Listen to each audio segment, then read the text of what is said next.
പാലയൂർ പള്ളി പണ്ട് ശിവക്ഷേത്രം എന്ന പ്രസ്താവന രൂക്ഷമായി പ്രതികരിച്ച് അഭിമന്യ തൃശൂർ മെത്രാപ്പോലിത്ത ആൻഡ്രൂസ് താഴത്ത് പിതാവ്.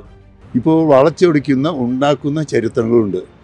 ഈ ചരിത്രമനുസരിച്ച് കേരളത്തിൽ അല്ലെങ്കിൽ ഭാരതത്തിൽ ബുദ്ധമതമുണ്ടായി, ജൈനമതമുണ്ടായി. അത് ഇത് തന്നെയാണ്.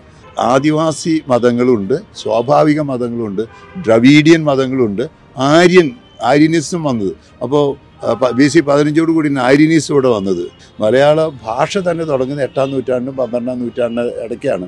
ഇന്ത്യയിലെ ക്രൈസ്തവ സഭ 2000 കൊല്ലത്തെ പഴക്കമുള്ളതാണ്, പാരമ്പര്യമുള്ളതാണ്. അതുകൊണ്ട് മറ്റു പല മതങ്ങൾക്കും അവകാശപ്പെടുന്നതിനേക്കാൾ ക്രൈസ്തവ സഭ ഭാരത മതം തന്നെയാണ്. അപ്പോൾ അതുകൊണ്ട് ഇതിൻ്റെ പശ്ചാത്തലത്തിൽ ഓരോരോ കഥകളുണ്ടാക്കി ഇതിനെ ആളുകളെ തെറ്റിദ്ധരിപ്പിച്ച് ഇത് ഞങ്ങളുടെയാണെന്ന് പറയുന്നു കഴിഞ്ഞാൽ അത് ചരിത്രം പഠിച്ചാൽ ഇതിന് ഉത്തരം കിട്ടും.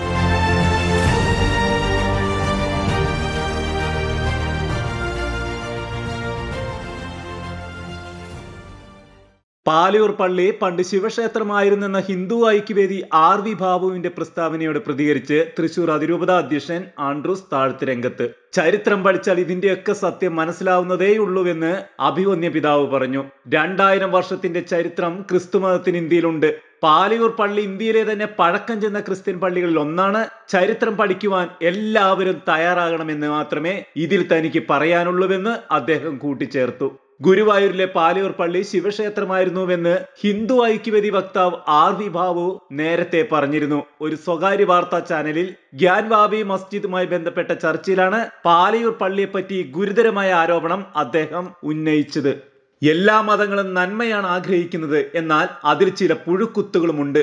അതിനെ എടുത്ത് പുറത്തു കളഞ്ഞില്ലെങ്കിൽ അത് ആ മതത്തിന് തന്നെ കെണിയായി തീരും. അന്ധഛിദ്രമുള്ള മതങ്ങൾ ഒരിക്കലും നിലനിൽക്കില്ല. അതുകൊണ്ടാണ് പണ്ടുണ്ടായിരുന്ന പല മേധാവിതങ്ങളും ഇന്ന് തകർന്നടിഞ്ഞു പോയത്. പണ്ട് അടിമത്തത്തിന്റെ കേന്ദ്രമായിരുന്നു കേരളം. ഇന്ന് അവരുടെ അവസ്ഥ എന്താണ്? പുഴുക്കുത്തുകളെ നിയന്ത്രിക്കേണ്ടത് അതാത് മതങ്ങൾ തന്നെയാണ്. സന്മനസ്സുള്ളവർക്ക് മാത്രമേ ഭൂമിയിൽ സമാധാനം ഉണ്ടാവുകയുള്ളൂ.